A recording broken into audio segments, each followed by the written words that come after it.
everybody was very fond of drink. It's coded out saying, well, everybody except John Sheehan wasn't very fond of drink, but everybody else was.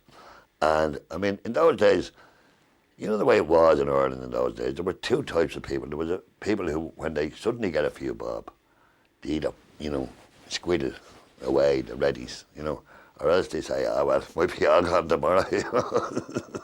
And I think that was the general kind of attitude, certainly with me. And not a right one, but looking back, maybe not a wrong one either, I don't know. But the thing was, like, as in all things in Ireland, your celebration was a drink, you know. It was taken as the norm that you got a few bob, you got a few extra drinks. I mean, when you were on the labour, you got a certain amount of drink. And then now you were getting paid for doing something, so you got a certain amount more drink. And as well as that, you didn't have to be absolutely 100% sober, like you weren't driving JCBs or anything, you know. So, like, many times we weren't absolutely sober. We wouldn't have been drunk now all the time. We were drunk a lot of the time after the gig and all that, but not like on the gigs. We managed to keep it together somehow. When we started, we were lucky to have, if we took Luke Kelly, you know what I mean, and Ronnie as the, he has that inimitable voice, you see, and great at singing the Zosima songs. He was great at, and he has the sound for it. And then, of course, you had Luke. I mean, Luke was just, he had that very original, and all his family are fine singers, but Luke brought in with the, Luke was very interested in the industrial ballads at the time. And he was a great pupil of Hugh McCall. So he learned, you know, he wrote songs of all walks of life. Ronnie would be the original Dublin kind of, for the Dublin songs. Well, they should, or some of the seafaring songs, he has that sound. And then Johnny C. being having the instrumental, like his whistle playing and fiddle playing. He had the instrumental part, and myself with the mandolin and the banjo. So it was kind of a unique. The group was unique in a way that it had a good verbal. You know, with the songs of Luke and Ronnie, and then Kieran was a very good exponent of the Irish language.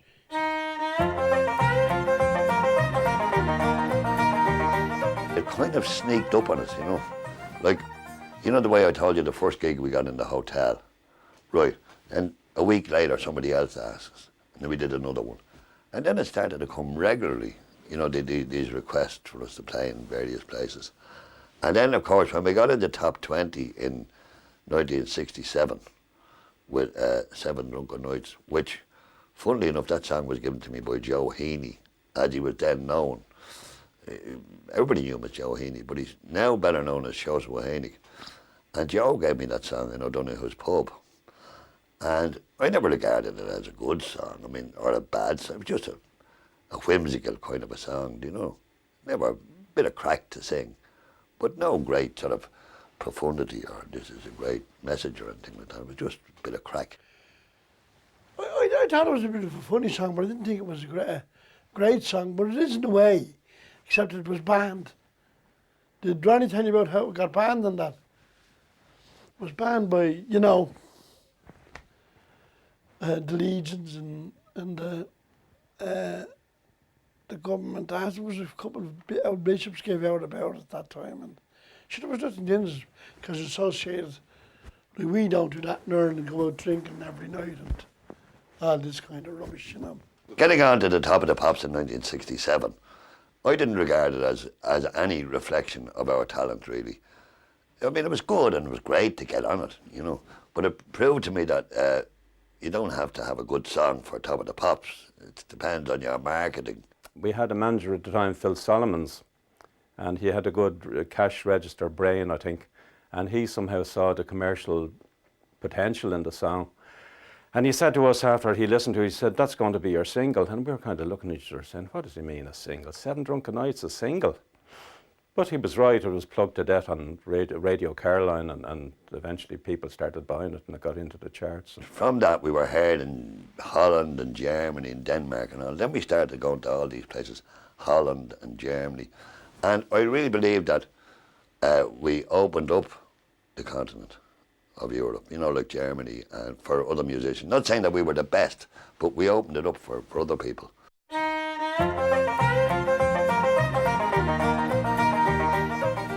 In 1973, Noel Pearson put on Jesus Christ Superstar in Dublin, and this was a huge, huge thing.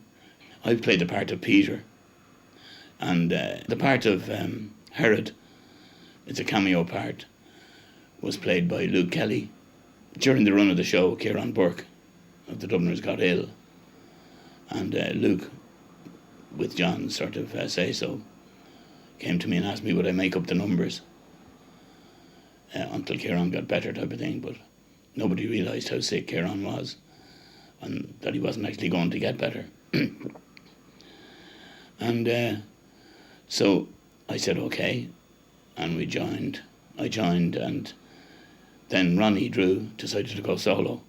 It was the first time he left the band. So the lads asked me to join on a full-time basis. And I spent the rest of the 70s then globe-trotting with them, having a great time. I was asked to come up to Edinburgh once, about 1980. The Dubliners were on tour in England and Scotland, and I had a call to say would I come up. And I understood it was like to do support, that someone let them down, but actually it was Ronnie's father who was, he had died and he went back for the funeral, so I just stepped in that way. And then in 82, Luke was ill, and I was asked if I'd go to Germany on a tour. And it's an offer I couldn't refuse, to be quite honest. So that's it. That's how I, I thought it was only a temporary thing like that, and but it's 20 years now. And that first gig you did, can you remember what it was like going on stage with the Dubliners? What did you feel? Well, of course, I was a big fan, like so many other people. I had the records, and I was in a group in Coventry, a group called the Gales, and we did the Dubliners songs, and we covered all that, you see. So I was very familiar with the repertoire. I came to know the Dubs in 1967.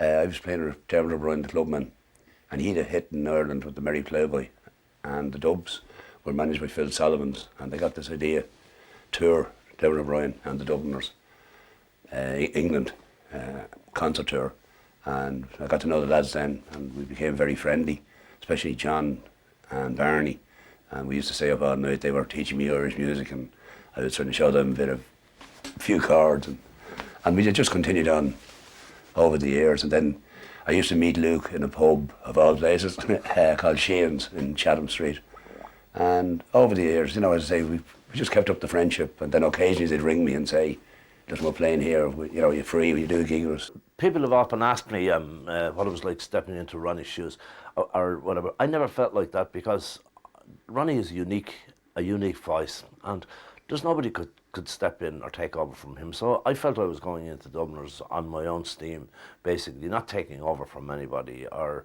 Ronnie and Luke were two irreplaceable people, really. There was nobody else could come in and step in.